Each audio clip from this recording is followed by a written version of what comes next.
इसको हम खोद डालेंगे, इसको हम उजाड़ डालेंगे। तो चलो ताजमहल तोड़ते हैं, चलो लाल किला तोड़ते हैं, चलो ये अंग्रेजों ने जो दिल्ली का रेलवे स्टेशन बनाया इसको तोड़ते हैं, चलो पूरे देश में खोदते हैं, सारी सड़कें तोड़ते हैं, सारे पुल तोड़ते हैं, पूरे देश में तोड़फोड़ करते हैं। आप देश भर में अगर इतिहास पढ़ाना चाहते हैं तो पढ़ाइए इतिहास, पढ़ाइए महाड़ का इतिहास, पढ़ाइए दलितों को तालाब में पानी पीने की इजाजत नहीं थी। किस मुसलमान ने कहा था हाड़ी में बांध के दलितों को सामने हाड़ी बांध के चलना पड़ेगा? किस मुसलमान ने कहा था हमारे बगल में बैठ के दलित खाना नहीं खा सकता? किस मुसलमान ने कहा था दलितों को मंदिर के अंदर प्रवेश वर्जित है? किस मुसलमान ने कहा था कि जानवर तालाब में पानी पी सकता है लेकिन दलित समाज का व्यक्ति पानी नहीं पी सकता? अपने बालों के साथ खेलना बंद करो और शुरू करते हैं बिना किसी बकचोदी के।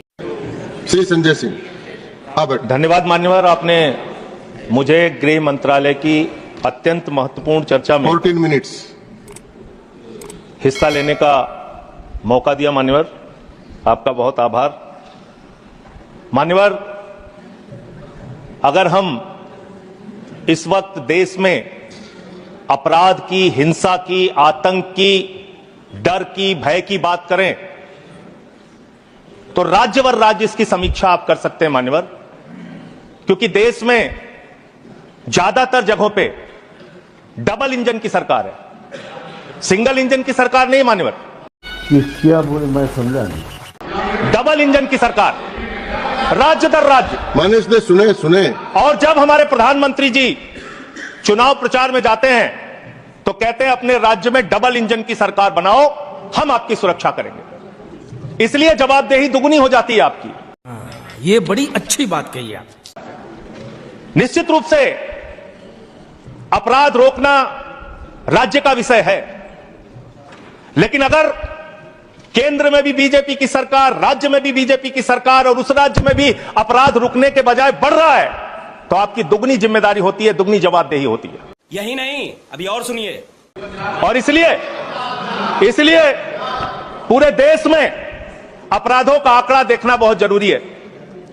58 लाख अपराध के केस पूरे देश के अंदर हुए मान्यवर, और उन 58 लाख केसेस में जहां डबल इंजन है और जहां सिंगल इंजन है आप खुद अपने आप तय कर लीजिए। डबल इंजन की सरकार बिहार में 2020 में 2,57,512 अपराध के केसेस, 2,82,000। 2021 में 3,47,835 केसेस। अरे बाप रे, ये तो धोती खोल रहा है। 2022 में जहां डबल इंजन की सरकार है, गुजरात के अंदर, ये एनसीआरबी का डाटा है।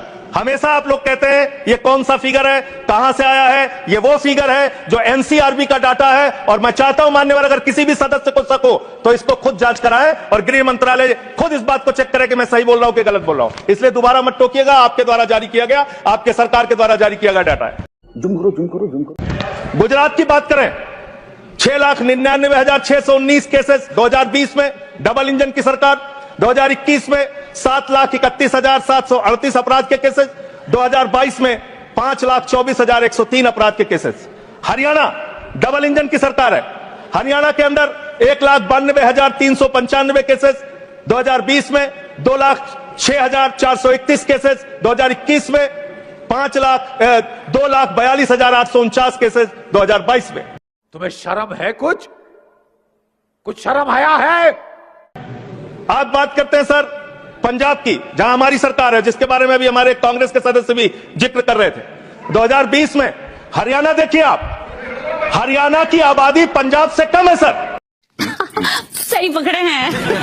और हरियाणा में अपराध है 2,42,849। और पंजाब की जब आप बात करेंगे 2020 में 82,875, 2021 में 73,581, 2022 में 73,625।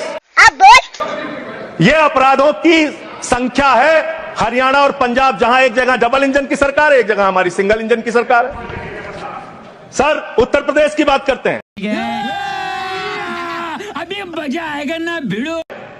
6,57,925 केसेस 2020 में, 6,08,082 केसेस 2021 में और 7,53,675 केसेस 2022 में। अब आते हैं यूनियन टेरिटरीज, जहां पे आपका सीधा नियंत्रण है, और इसमें बहुत ही भयावह डाटा दिल्ली को लेकर आपको मिलेगा। दिल्ली देश की राजधानी मान्यवर, जहां राष्ट्रपति रहते हैं, प्रधानमंत्री रहते हैं, उपराष्ट्रपति रहते हैं, गृह मंत्री रहते हैं, रक्षा मंत्री रहते हैं, सारे केंद्रीय मंत्री रहते हैं, सारे सांसद, संसद यहां पे, सब कुछ यहां। और उस दिल्ली का आंकड़ा क्या है, आप सुन के हैरान हो जाएंगे। मुझे क्रेडिट नहीं चाहिए। दिल्ली के अंदर जम्मू कश्मीर में 28,911 2020, 31,675 2021, 30,197 2022। दिल्ली 2,66,070 2020, 3,06,389 2021 और 3,20,275 2022। 10-10 गुना ज्यादा अपराध यूनियन टेरिटरीज की अगर आप तुलना करेंगे अलग अलग राज्यों की, वहां पे है।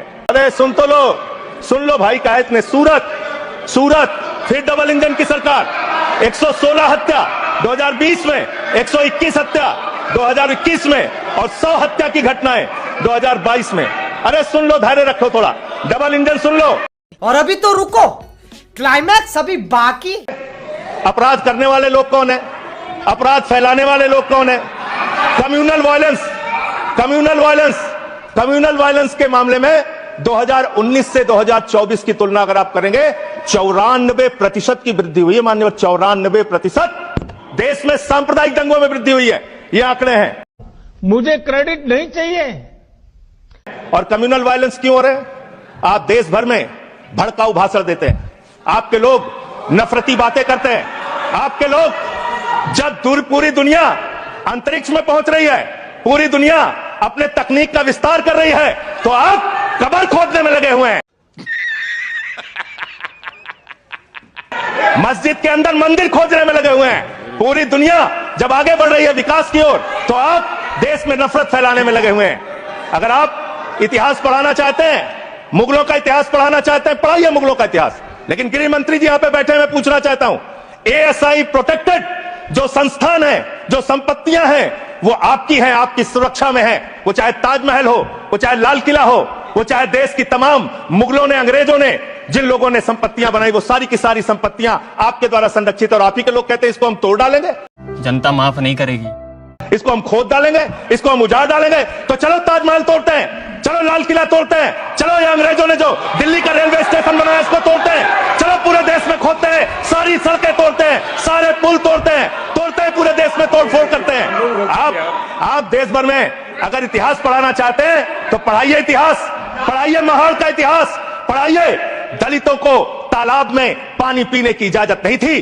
किस मुसलमान ने कहा था हाड़ी में बांध के, दलितों को सामने हाड़ी बांध के चलना पड़ेगा? किस मुसलमान ने कहा था हमारे बगल में बैठ के दलित खाना नहीं खा सकता? किस मुसलमान ने कहा था दलितों को मंदिर के अंदर प्रवेश वर्जित है? किस मुसलमान ने कहा था कि जानवर तालाब में पानी पी सकता है, लेकिन दलित समाज का व्यक्ति पानी नहीं पी सकता?